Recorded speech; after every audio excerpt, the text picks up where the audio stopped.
مختلف ادیان میں شادی کو ایک غیر شرعی کام قرار دیا ہے،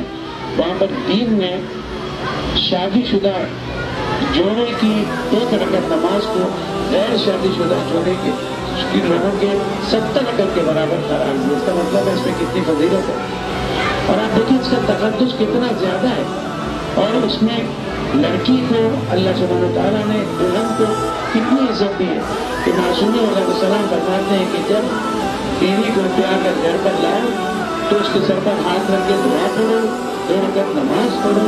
اس کے پیر دھوؤ اور اس کے پیر کے پانی کو اپنے گھر کے 4 طرف چھڑکو تاکہ برکت ہو۔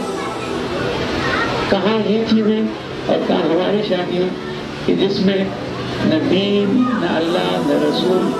اور اس کے بعد ایک قدم اور آگے بڑھتے ہوئے ہم دیکھتے ہیں کہ جب اس مقدس عمل کو انجام دینے کی بات آتی ہے جس کو پوچھ کے دائرہ بیان نہیں کیا جا سکتا، وہاں پر بھی مستحب ہے کہ بھولے کر کے آگے بڑھا جائے۔ اس سے زیادہ دین اسلام اس چیز کی پاکیزگی کو بیان نہیں کر سکتا، اس لیے کہ آئندہ کی نسلوں کا مسئلہ ہے،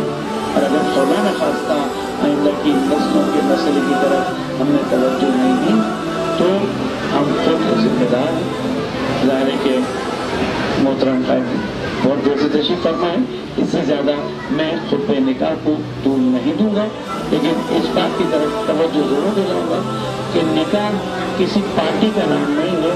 نکاح آئندہ نسلوں کو آگے بڑھانے کا نام ہے۔ اس کے تقدس کو پامال نہ کیا جائے اور اس کے احترام کو اپنی جگہ پر باقی رکھا جائے۔